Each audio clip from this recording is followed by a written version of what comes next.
push-ups. I've been doing sit-ups. I've been doing chin-ups. I've been doing pull-ups. I threw up once, but I'm okay now.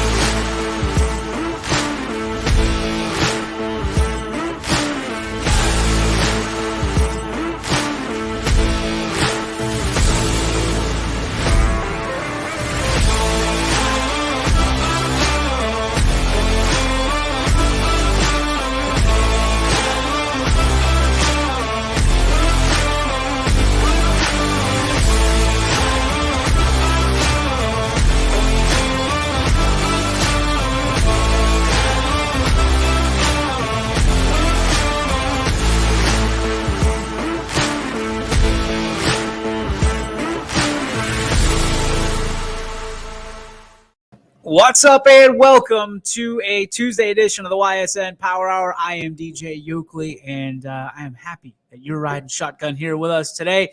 On today's show, we will have an interview with Christian Colosimo, one of the standouts at Poland Seminary High School. You've heard about him on the football field, the gridiron. You've heard about him on the basketball court. We got a chance to sit down with him, one of the busiest dudes I know, and we'll talk to him for 15, 20 minutes here on the Ysn Power Hour. And, of course, there's a lot of things to talk about. It's been a while since we chatted one-on-one. And, ladies and gents, we are living in a crazy world. We're going to talk about sportsmanship, number one. All this Juwan Howard stuff, it's questioning kind of where sportsmanship stands and what that looks like nowadays. We're going to talk about that. We're also going to talk about coaches' responsibilities. When your coaches are throwing punches, what does that say about the rest of your team? Because it typically funnels down. We talked about that a lot. And we're going to talk about, is the handshake line a necessity or a luxury? You'll get my take, and it's probably not a popular one from the standpoint of at least a couple local broadcasters around here. I've heard it the other way. So we're going to fight for the one side and see if what side on the fence you end up on in that conversation. All that, and we'll take your comments right here on the Ysn Power Hour. But first, as we do nearly every day, I don't want to say every day because we don't always get to it. It is on this day in sports history, and this is a big one, ladies and gentlemen, because if you don't know what happened on this day in sports history in 1980, man, I'm sorry. I just feel bad because this is one of the greatest things in sports history, the greatest events in sports history as we know it. It was a miracle on ice. On this day, February 22nd, 1980, the miracle on ice happened. The U.S. ice hockey team beat the heavily favored Soviet Union 4-3 at Lake Placid in one of the biggest upsets in Olympic and sports history.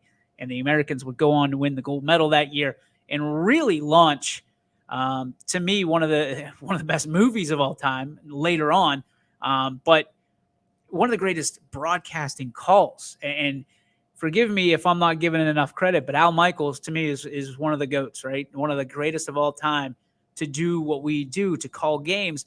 And do you believe in miracles? Yes, is one of my favorite all-time calls. I mean, high and above the rest of them. It's that, and then 6 feet of dirt, and then everything else. So that happened on this day 42 years ago. Crazy to think about that. I mean, I wasn't even born yet, but being able to appreciate something that happened, part of the American fabric, especially given the time frame of when it happened, was unbelievable. So go watch Miracle on Ice. Watch Herb Brooks. If you don't obsess about the speech in the locker room, I don't know what you're missing. That's a big boat you're missing on, friend. So enjoy it, celebrate it. The Olympics, I believe, still going on. I'll have to check the local listings on Channel 21 WFMJ, but we haven't watched it. We Olympicked out. That's what happened in my family. We Olympicked out.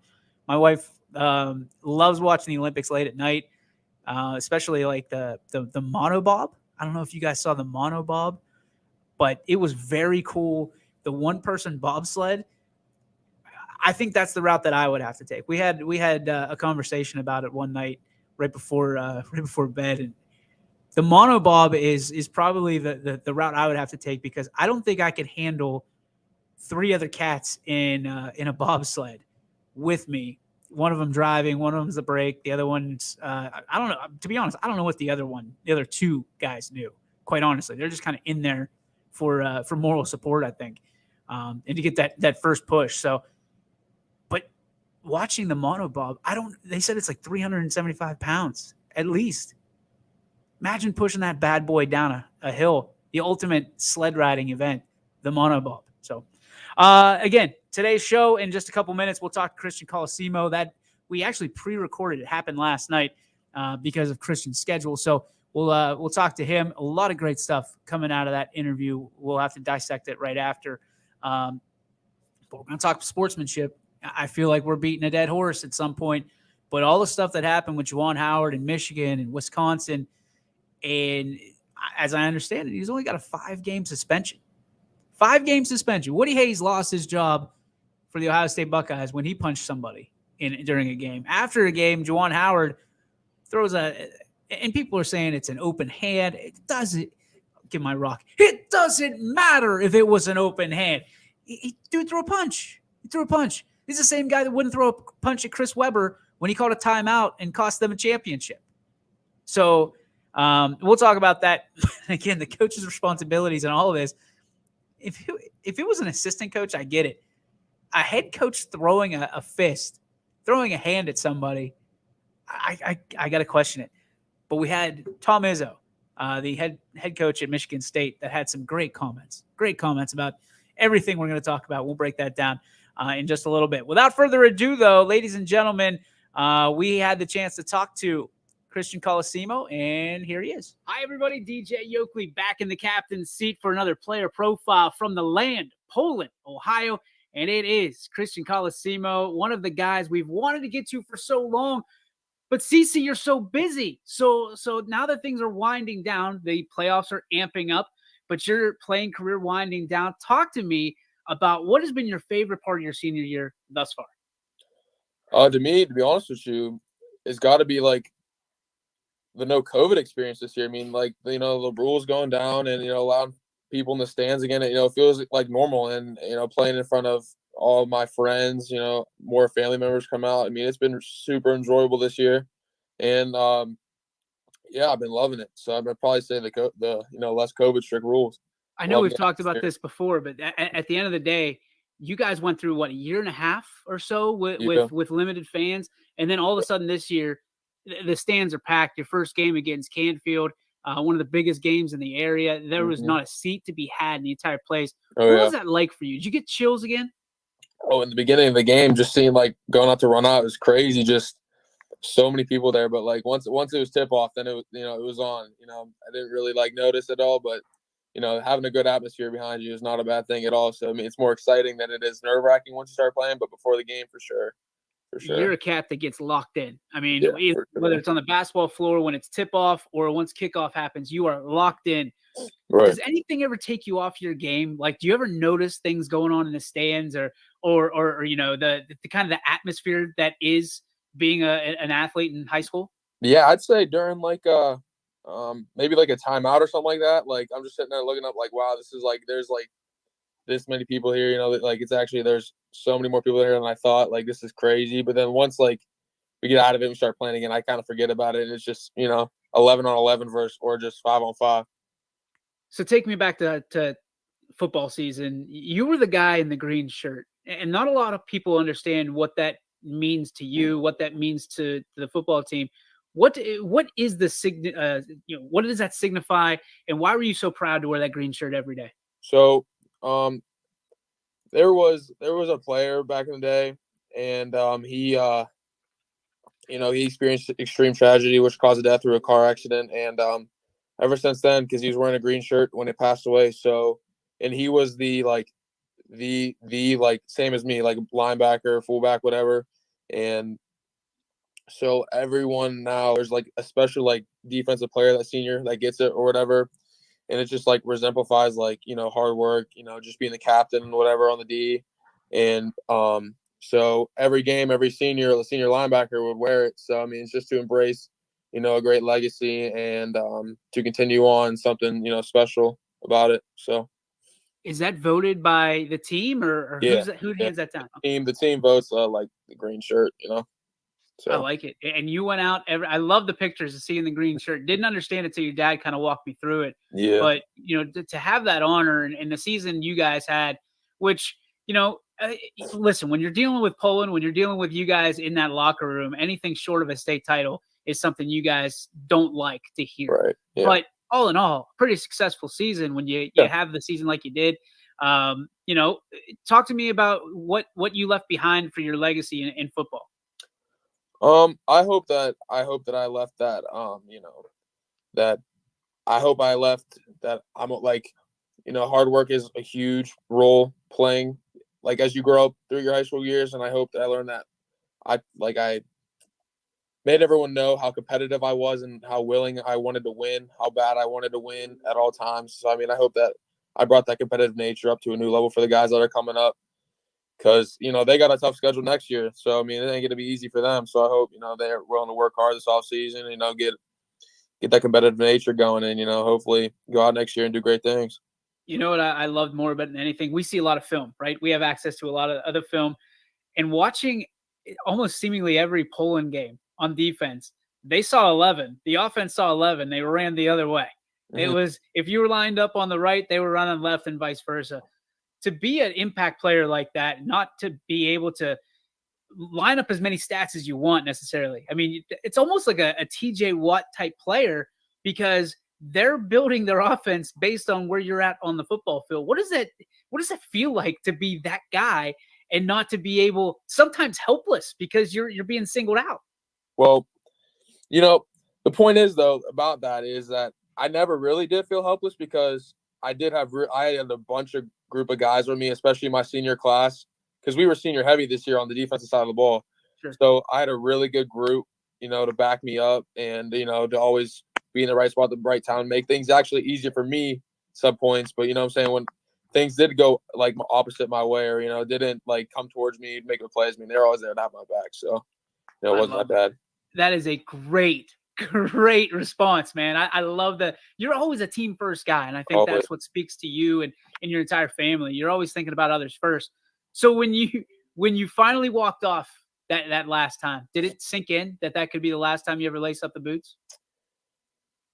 It hit me it actually hit me the day after. So with the West Branch game when we lost, I walked off the field. It was like, okay, my season's over. But for some reason, I'm still thinking I'm so used to it for 4 years. Okay, let's get it this offseason, blah, blah, blah, blah. You know what I'm saying? Got to do what I got to do, make myself better next year. But then the day after, it's like, oh, I'm a senior, I'm not no junior. I'm not a sophomore. I'm a senior. So, it's different. So, after experiencing the day after that, I'm done with high school football and probably end up being done with hanging up my cleats in general. It's just like, it's a different feeling. It's bad. Don't like it. No, nobody likes it, man. And that's the funny thing is everybody thinks that their last time is going to be like a Disney story, right? They get to write that final chapter. It's not how it goes. Yeah. Let's talk about basketball.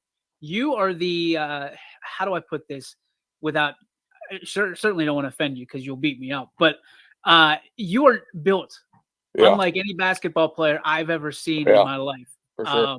For sure. When people get a first look at you, what do you hear them say? So when you look at me on the basketball court, the first thing you probably notice is that like I'm not like no tall, lengthy, crazy dunker slasher. Like that's you don't think that, and especially people don't think that I'm a point guard. Like that's what I play like I'm a point guard. So people just think I'm some just like big bruising power forward center and they're just gonna just bully everyone. But nah. And that's the first initial look, and then the teams and coaches kind of get shocked when I start bringing up the ball and every time and dribbling the ball like I can. So it's just different. So it's probably get a little surprised. You're a distributor, man. You like the dishes. So when my favorite part is when and most people like if you're doing any eight, like we usually I think I caught you at the South Range Poland game, but most people like when you went to Boardman, I think there were a lot of people stunned that you got a kid that can bench press a dump truck, bringing up the basketball up the floor and being a distributor instead of, bonking bodies down low. Yeah. Do you take advantage of that? Do you like catching people by surprise? Oh, I think it's funny in my opinion. It's funny because about 99.9% of the teams we played so far, when they score whatever, like they'll send like a quick dude or something, like a little quick guard to come up and like full court press me, like he's gonna like take the ball from me, and they get us a little surprised when I keep going by him, half the time. So I mean, it's just like it's funny. I like when you look at the other guys on your roster, they're built like a European car and you're built like a dump truck. And you just scream Americana basketball, man. Like, go ahead and try to go inside on me because it's not going to go well for you. So do they challenge you? Like, you're usually not necessarily on the inside. You're on the perimeter. But sometimes you catch yourself on the inside. Tell me you don't get amped up. I know the defensive side of you gets pumped. Oh, yeah, for sure. I mean, I usually I try to guard 1 through 5. I mean, it doesn't really matter, but like you said, it's just a surprising point because when I do go outside, it's like you wouldn't be surprised at the stuff that I could do out there, which I can. And then with inside, it just comes natural for me because it's just natural. It's right. Take my advantage. And I just play physical. So what do you like better? Do you like playing defense or offense in basketball? Oh. Because you can chuck it. Yeah, I've seen you chuck the 3 and it goes. Yeah. I don't. It's a hard toss up. I mean, scoring is no one in the world is going to say scoring is not fun. No one in the world is going to say scoring is not fun. But also, no one in the world is going to say, locking up your dude and having him almost have no points is not fun either. So you know what I'm saying? It's kind of like a toss up. So I like them both. I like the fact about you, CC, is the fact that you don't back down from anybody. Doesn't matter what you're playing. It doesn't matter if they're 6'5" with a body like Shaq. You are gonna go up against them, and you're gonna either get squirrely or you're gonna find a way to at least be competitive, if not win. Right. What is it about you? What have you learned on the way up that makes you like that in nearly everything you do? Well, I would say going back to how I was talking about football, like the competitive nature. I mean, just being an athlete for basically my whole life, I'm not a fan of losing, and it's just no one likes losing that much. So I mean, no matter who it is, I don't want to lose. I want to do everything I can to possibly do what I can to win. So, and plus, experiencing past guys from the Poland, alumni, who I've seen my whole life, and just playing with them. I mean, they've helped me become a way better player than I am, more physical, more competitive and everything. So, I mean, even from them, just myself being competitive, I mean, it's just always just don't want to lose.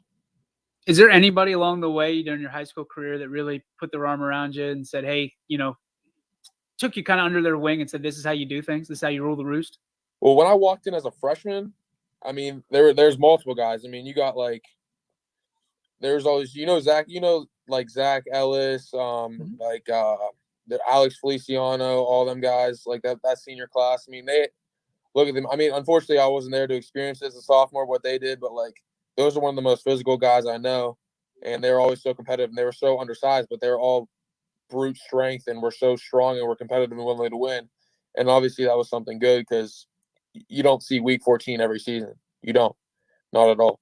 And also on the basketball standpoint, you had guys like Braden O'Shaughnessy, Daniel Kramer, all them too. I mean, we're the face of Poland basketball for 3 years straight. So I mean, seeing them play in their competitive drive, it was just it was just from football and basketball standpoint, it's just crazy. So I looked up to them, probably all those guys.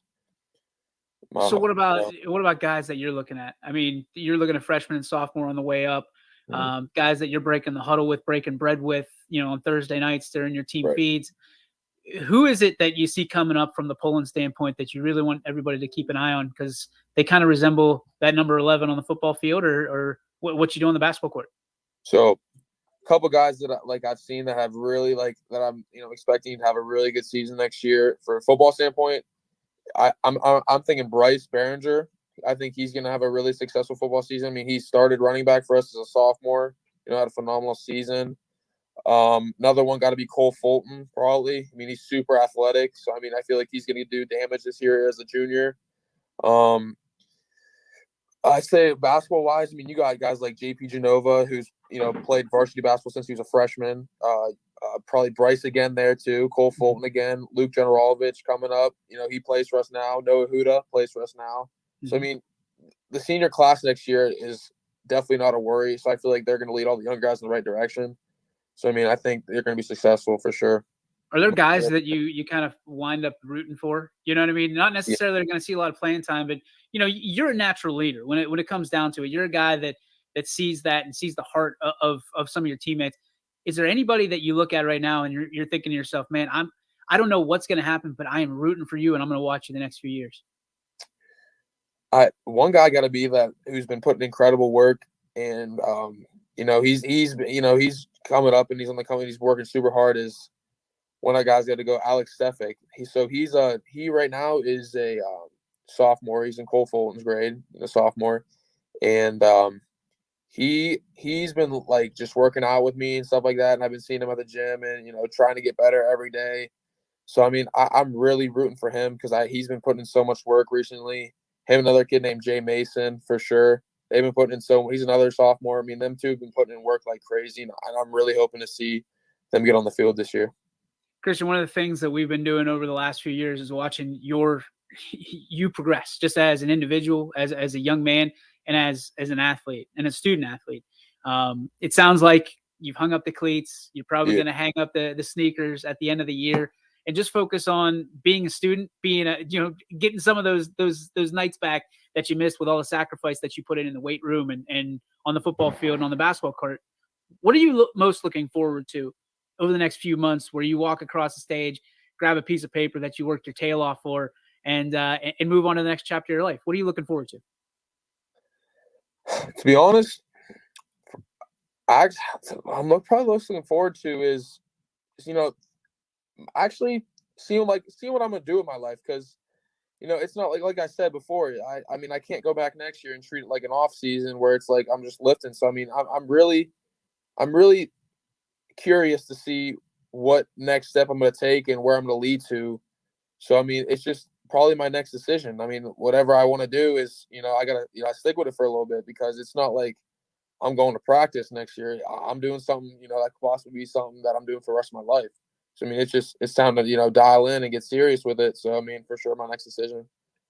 And the last question, well, it's 2 questions left. Are you leaving any weights for anybody else in the weight room? Like, I heard that when you go in there, people just watch. Talk to me about what kind of just unbelievable stuff you're doing in the weight room, constantly working, even though seasons are over. Is that going to keep up, or are you going to take a little bit off the gas? Always. I'm not a big fan of like laziness, and all my buddies do. We're like, none of us are lazy. I mean, none of us are playing football.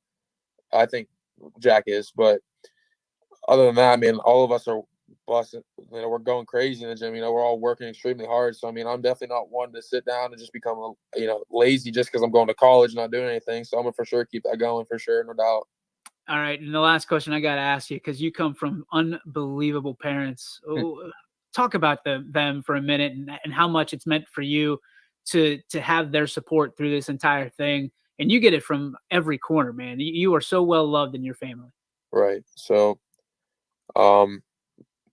my mom, my dad, my stepdad, and my little brother, they're crazy, like, supportive, and it's insane. It's not something you see every day. So it's extremely blessed. I'm extremely blessed to have that support from them, and it's awesome. And they get it every day. They get countless hours. Like sometimes I'm coming home, I'm miserable. Like, I'm not no happy champion. I mean, they're always there to make sure I'm all right. I need anything. Text me if I'm, do I need this? Am I okay? Blah blah blah blah. So I mean, just have that support. It's just unbelievable. It's a blessing. For sure. I'm a huge fan of your family. I'm a huge fan of yours, man. I have been for years, and obviously we wish you the best. And if there's anything we can do, we're going to be here for you. And hopefully, maybe we can kind of chisel you out of the weight room some days and get you on YSN talking about some football when you're home. So best of luck at whatever you do, man. I know you're down to a couple of schools, and we'll be happy to announce that whenever you make that choice. But for now, it's been an honor sitting down with you for the last, 20 minutes or so. And can't wait till the next time, Christian. Congratulations. Thank you. Appreciate it.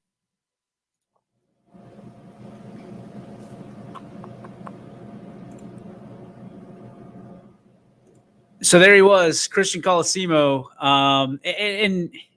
It's funny because you go through these and we're at the point now at YSN where we've been covering like Christian since he would have been in 8th grade, right? So we watched him grow all the way up from this scrawny little boy to a man. And my guy is putting the work in the weight room constantly. You heard him say that's never going to change. That's something he enjoys, he loves. It's still a competitive thing.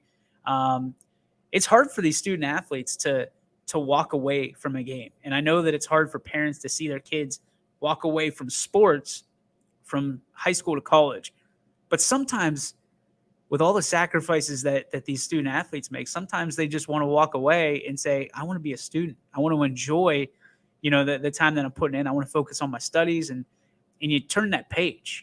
We talk about it often about student athletes that turn that page. It's kind of rearranging where your priorities are and starting a new life as a competitor in a different field. Like mine was from baseball to broadcasting. It came my junior year of college, technically, from that standpoint. So it's one of those things. I know that Christian necessarily doesn't want to walk away from the game. He loves football. He's very good at football, very good at basketball.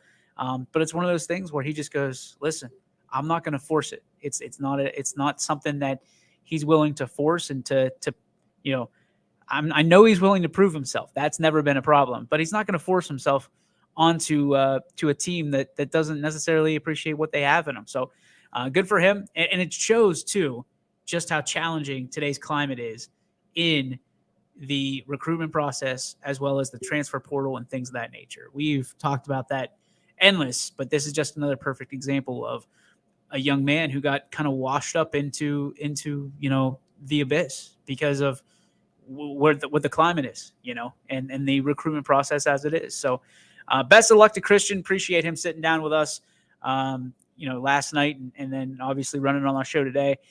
Can't say enough about his family, his supporters, his group, and some of the people that continue to cheer for him because they're some of the same people that cheer for us. And, it's nice when you cheer for each other, right? We're going to take a break. When we come back, we got some stuff to talk about. We got some things to sort through, people, because when you got coaches, again, throwing punches in the handshake line, that's going to lead to some questions about who's leading that program and some of the fallout from it. I'm really disappointed. I really am. I'm really disappointed with the people that are backing what happened and they're okay with this. And I'm even more disappointed with the people who want to do away with the handshake line, wanting to do away with one of the greatest sportsmanship things that we can do. And I'll explain why right after this. New things happen all day. Some are good, some not so good. In today's complicated world, while you're busy working, playing, and living life, we're busy helping you make sense of the day's news. And there's only one place where it comes together with clarity, context, and accountability. It's 21 News at 6 with me, Madison Tromler, and Derek Steyer. 21 News at 6. It's what the day's news really means to you. Welcome home to a home made homier with Baird Brothers Fine Hardwoods.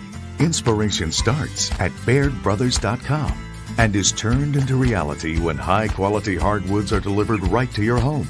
Baird Brothers has the latest design trends, shiplap and skinny lap interior siding, antique oak rustic flooring, and, well, you'll find them all at BairdBrothers.com. Ordered easily, delivered conveniently, enjoyed comfortably. BairdBrothers.com. At Greenwood Chevrolet, shop with confidence knowing we're ready to go the extra mile for you. With the largest selection of used vehicles in the Valley, backed by the Greenwood Advantage Warranty. Every one of our vehicles has undergone our own 126-point inspection, so it passes the most important inspection, yours. No other dealership has the extra inventory, gives you extra for your trade, and goes the extra mile for you. Only at Greenwood Chevrolet. WRS Wealth Advisors, the area's premier wealth and retirement specialists. Located on South Avenue in Boardman.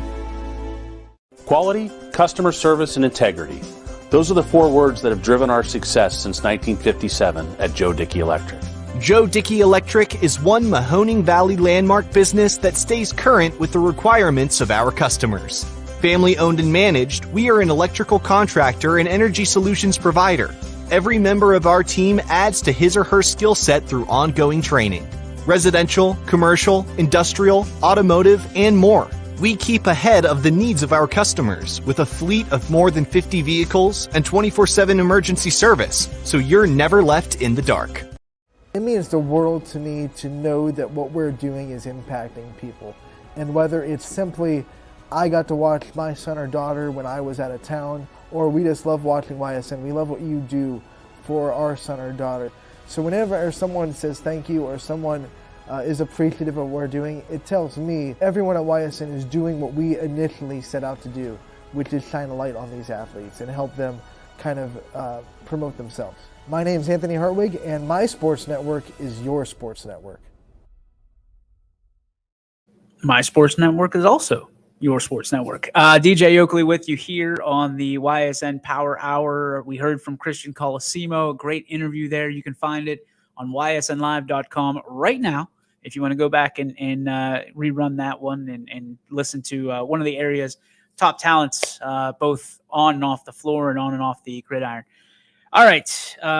Something that happened, I believe it happened on Sunday. This week's kind of running together. So the Michigan-Wisconsin game, basketball, college basketball, you have Juwan Howard, who is the high-profile coach of the Wolverines, that after the game, they're in the handshake line. They go through. You can see a little bit of a scuffle. You see Juwan Howard kind of point at the coach for Wisconsin, kind of tap him on the shoulder a little bit, pulled his mask down, all of that, the whole 9 yards. And then they have to be separated. And then you see everybody kind of come in. It looked very similar to what you see in a baseball bench clearing brawl, right? From that standpoint. Then you see an assistant coach come in, and he's, at least from my perspective, he's smiling. And usually the guy that's smiling is saying something, like he's got something to say, and it's usually not the smartest thing to decompress that situation. And then he gets cold cocked. I mean, he just gets popped. And I saw the slow-mo. It's an open hand at the end, right? But it came across as a closed fist. Like Juwan Howard is like the last second, and he's still got that great hand-eye coordination. He opened that hand just enough to make it an open hand slap. And that's what they're classifying it as. I'm still going to say a punch because the intent was a punch. The intent was not a slap. The quick reflexes of Juwan Howard made it a slap, but the intent was a strike and a punch. So from that, so many storylines have come out of this in college basketball, down to high school basketball, down to youth basketball, down to just youth sports in general, and all the way right back up. From a coaching perspective, coaches are supposed to be our leaders. Coaches are the dads, right? Coaches are the guys where what they say goes. So if they say yes, we're going. If they say no, we're stopping. But when you have a coach, and I'm not saying Juwan Howard is a bad coach whatsoever, because of what he's already done in that program has been outstanding. But the difference between a coach and a leader, I'm not saying that good men have never lost their cool and lost their temper and thrown a punch or done more than that. But I'm saying that you got to read the room a little bit. We just got handshakes back in the curriculum, so to speak, in sports. And this guy's out there throwing haymakers like he's the Undertaker, trying to fight for a WWE championship. And I just don't think that he understands where or who he's influencing and how he's doing it. And Sunday was a bad choice. And I don't know that he's come out and officially apologized. I haven't looked into that far. Probably poor journalistic integrity on my point to be talking about this and not having all the data lined up.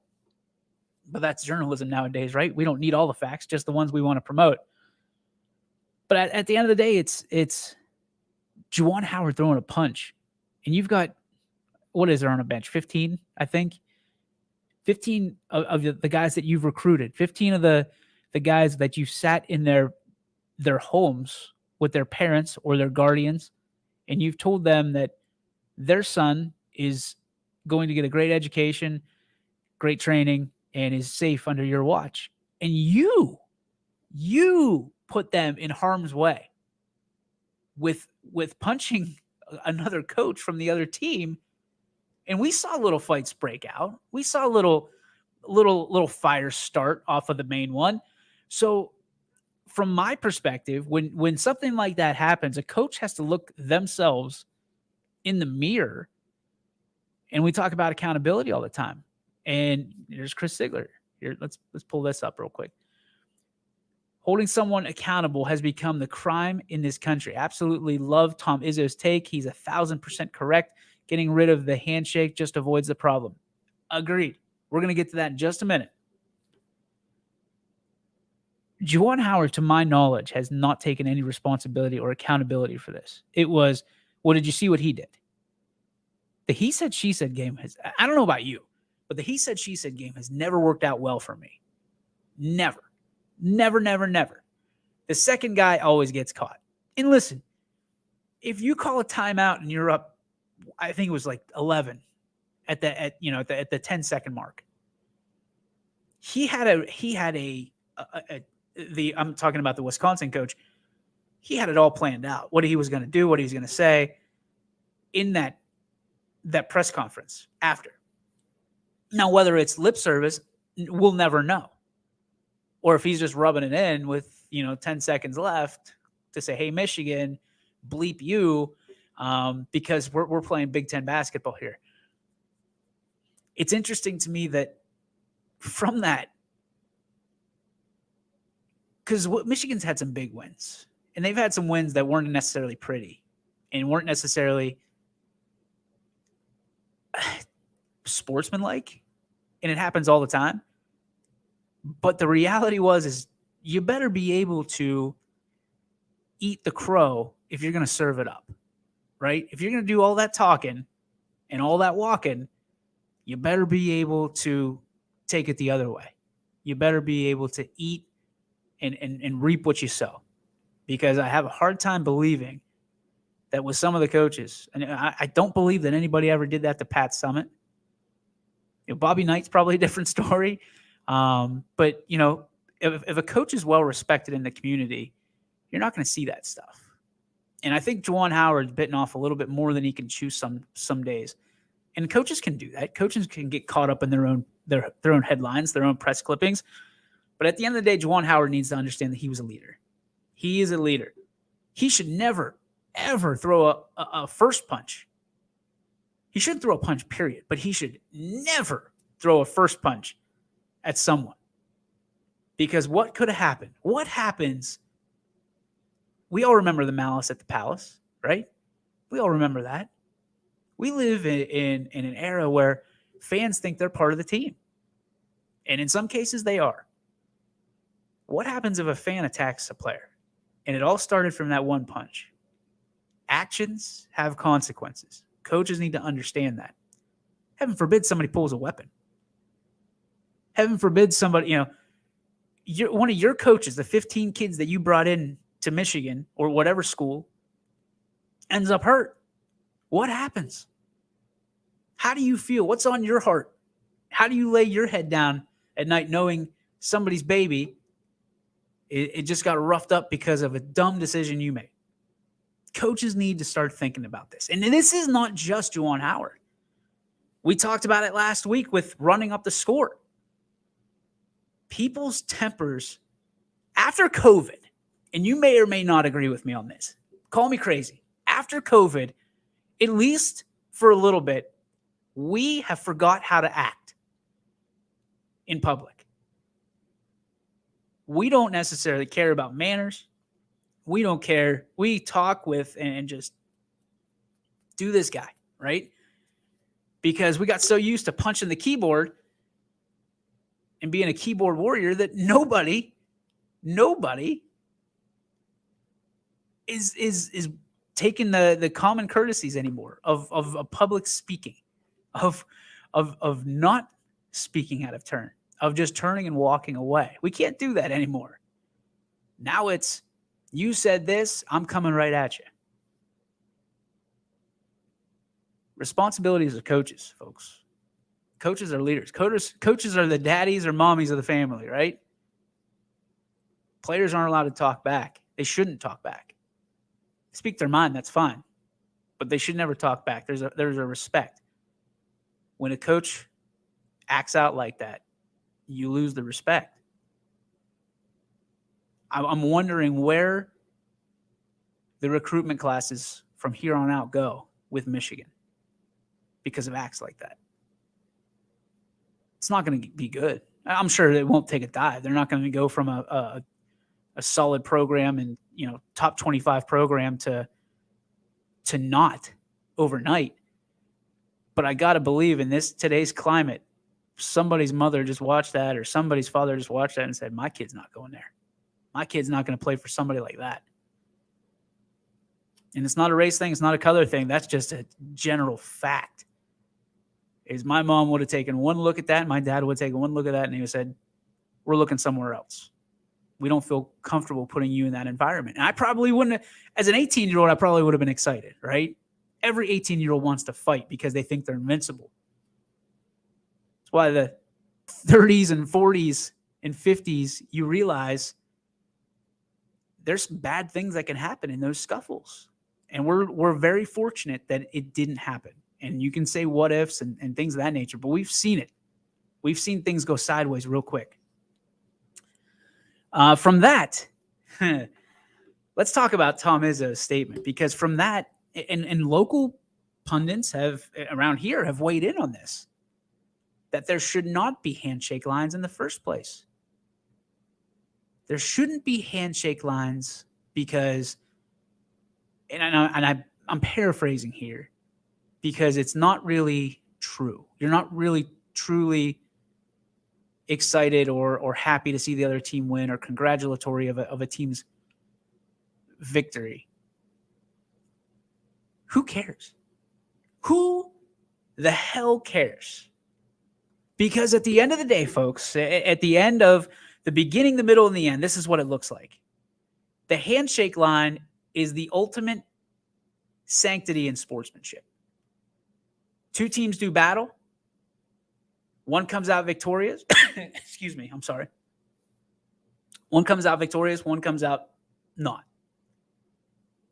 But you all laid it out there. You put it all on the line. And you can look the other guy or other gal in the eye and say, you got the best of me today. That's sportsmanship. Why are we in such a cancel culture? And I can go on and on and on. I'm not trying to mix politics in. We're trying to keep it sports. We're in such a cancel culture that people are willing to do away with that. They're willing to do away with one of the ultimate pieces of sports, and that's respecting your opponent. Respecting them enough to, again, look them in the eye, shake their hand, walk through the line, shake the coach's hand, shake the ball boy's hand, that team, and say, great game. Great game. But that doesn't surprise me because we're canceling everything. We're canceling everything. Those are the same people. Because those same people, what's funny is they were on the other side of the coin when COVID happened, and all that we could do was wave and tip our caps. Wow, the handshake line's the greatest thing. But now it's a danger? No. One outburst like that should not change your opinion on what I think is the ultimate. I looked forward at the end of the game. Win or loss, trust me, a lot less win or loss. But I always taught my teams that I coached, and for better or for worse, you could call me crazy, we took our hats off because it was baseball. We put them by our side. We walked through the line. We looked the other person in the eye, the other team in the eye. We shook their hand. We didn't just, slap hands. I have no problem with the clap, clapping your hands, doing the high fives down the line. No problem with that. But you show your opponent the respect they deserve. And you're always bigger. There's a level up coming out right now. And then there's another that we're working on where Heartland did a phenomenal job with all the craziness that was going on in the gym the other night in Brookfield. They did a phenomenal job of keeping their cool. And some teams are going to try to get you off your game by just not letting you go. They're just going to be agitators. And it's going to take everything you can to not respond. But everything was, Heartland ended up on the wrong end of the scoreboard. Brookfield did a phenomenal job throughout the game of not only coming back, but winning that game. And now I look at Heartland in a different way. I look at them in a different light. They never succumb to the urges to say anything, do anything. You got Josh Scott on the sideline saying, do not say anything negative in this handshake line. I have the video. I can't wait to run it because now it's more important than ever. Now it's more important to showcase coaches like that, to put them on a pedestal and to say, this is the kind of guy that you want leading your son or daughter. From a coach's standpoint, from an athletic director standpoint, from just a general human being standpoint, you want that person. Because if they're telling your son or daughter that, they're going to back it up. They're not going to be walking through the line and all of a sudden a haymaker out of left field comes at the other coach. That's just not going to happen. It's called understanding your role. Josh Scott, leader. End of story. Can't wait to put it on display. Juwan Howard, good coach. Probably not that great a leader. And I would say that to him. And he would probably punch me in the face. And it would prove my point. The handshake line is not a thing that should be taken away. It should never be taken away from sports. I understand the COVID stuff. Tom Izzo just went on one of the best tangents I've heard him go on, and he just basically calling where we're at in society soft. These kids that don't have to go to school anymore because they don't like it. They don't have to go to class because they don't like it. They don't have to do this because no. Sometimes in life, you have to be that person that you might not like it, but you got to do it because it's the right thing to do. If I don't go to class, I don't get an education. If I don't get an education, I don't get a degree. If I don't get a degree, we're not here. That's my perspective. What's your perspective?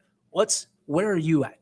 What things that absolutely sucked did you have to go through? What sacrifices did you have to make? Things that you didn't want to do to get you to where you are today.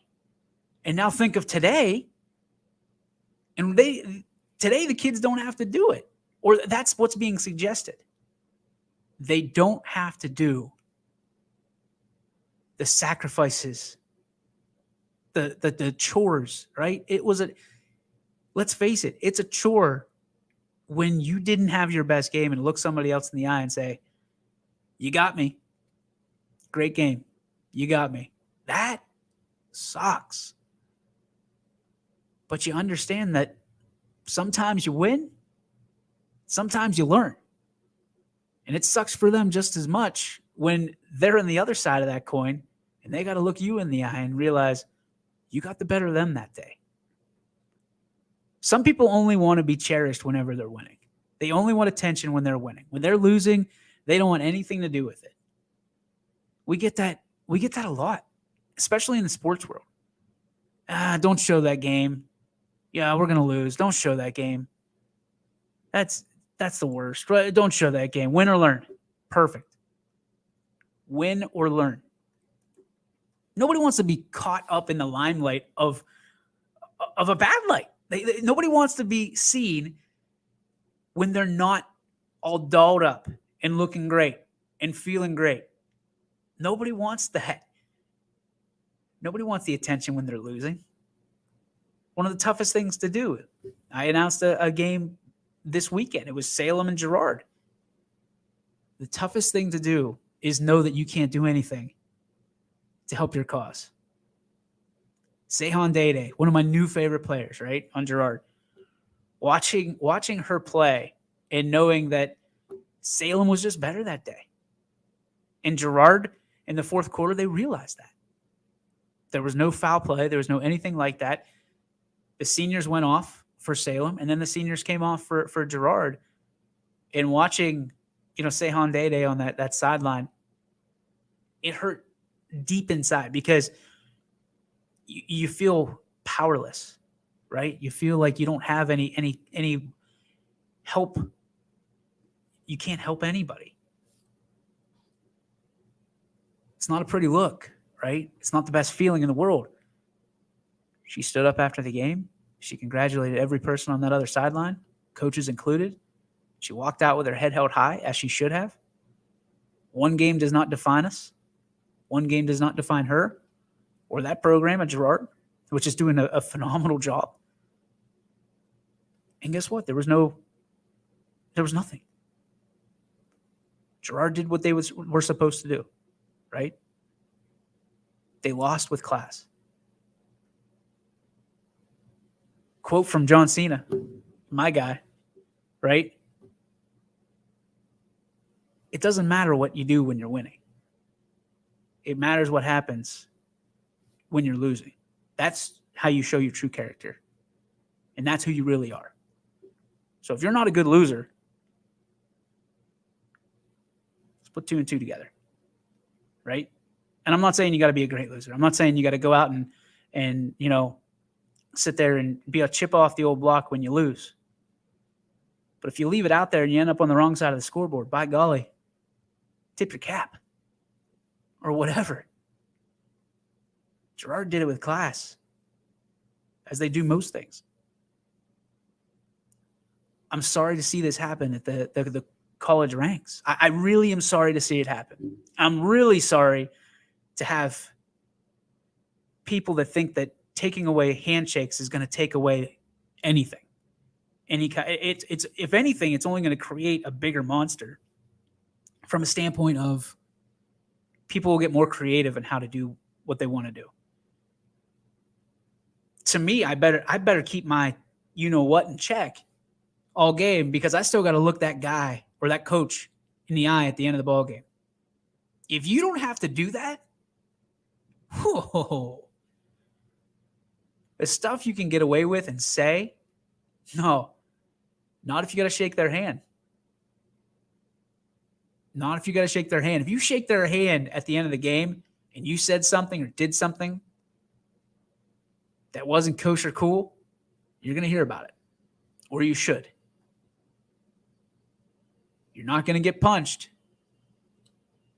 Shouldn't get punched. But you're going to hear about it. And that's why I believe, and I could be way off base, that the handshake line stays. And it should always. To me, it's the only way to keep the game in check.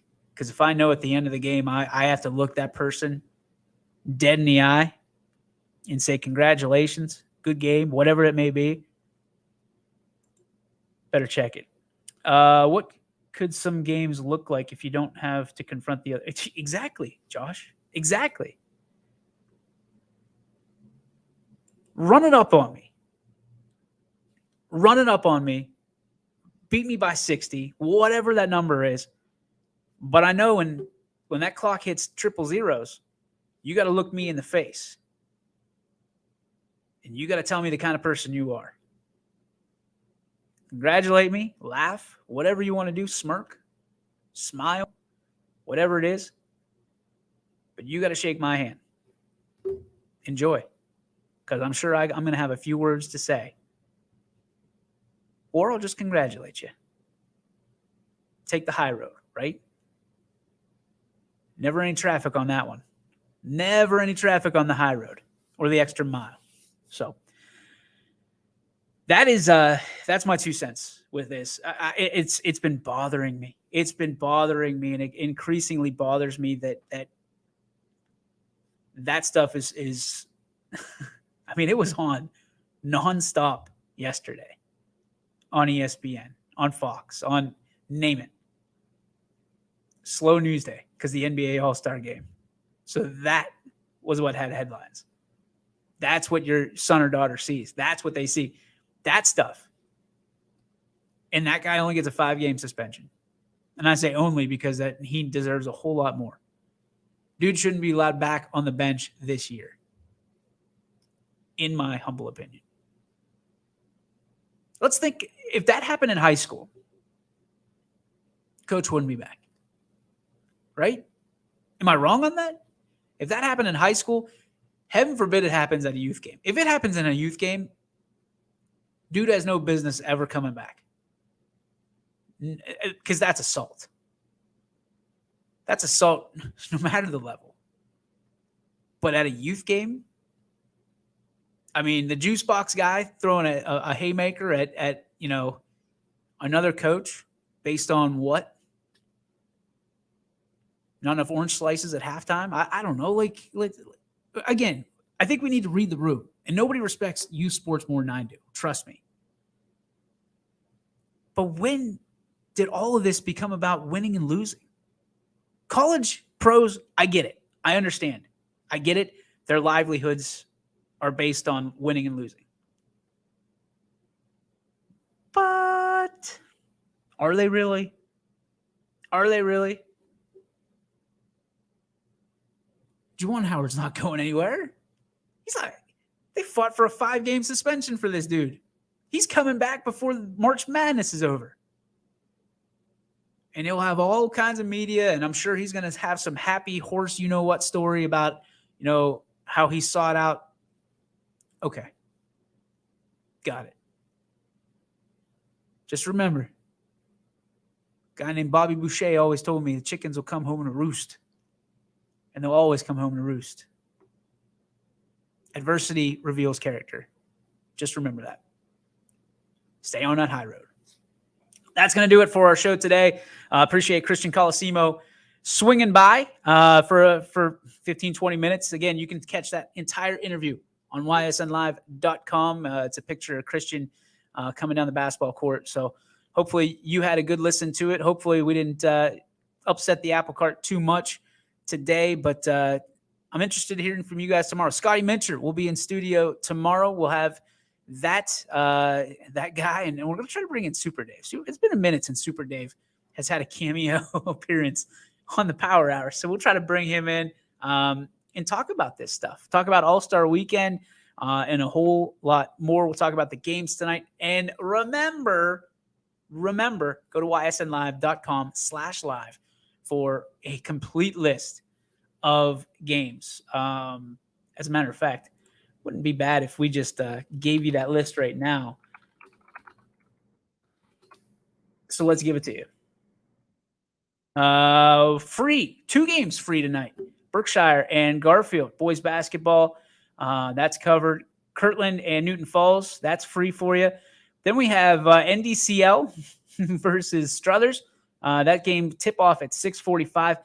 $9.99 power play pass. Don't forget, use it. Watch every single game as it happens tonight on the network. There is a full list, ladies and gentlemen, of games going on tonight. NDCL at Struthers, Brookfield at Wyndham, Canton South at Girard, Carrollton at East Liverpool, Crestwood at Springfield, Field at Cheney, Howland at Massillon, Jackson. Anthony's going to have that one. That's a girls' game. The rest are boys, I believe. Hubbard at Ursuline. Larry Scragg picking that up for us. We appreciate you, Larry. Jackson Milton at Badger. We got Lakeview at Poland, Lordstown at Heartland Christian, Maplewood at Western Reserve, McDonald at Wellsville, Mineral Ridge at Cardinal Mooney, Niles at West Branch, Ravenna at Canfield, Rootstown at Columbiana, Southern at Valley Christian, and West Holmes at Beaver Local. All those games can be yours for $9.99. Yes, $9.99 gets you all those games, less than a price of a 1 ticket in any of those games. And if you can't make it to all of them, which nobody other than us will be at all of those games, including you, you can be at a gym and be watching another game, keeping updated on the in real time throughout the game. So make sure you tune in. The $9.99 is again only because it's passed down by the OHSAA. So hopefully you guys can appreciate a great night of basketball. There's going to be a lot of people watching, and especially if you're a basketball junkie like I am, you'll be all over the network tonight. So enjoy it. $9.99 Power Play Pass right here on the network. Hope you enjoyed today's show. We'll see you tomorrow with Scotty Mincher, 3 to 4, right here on the network. YSN thanks you for watching this presentation of your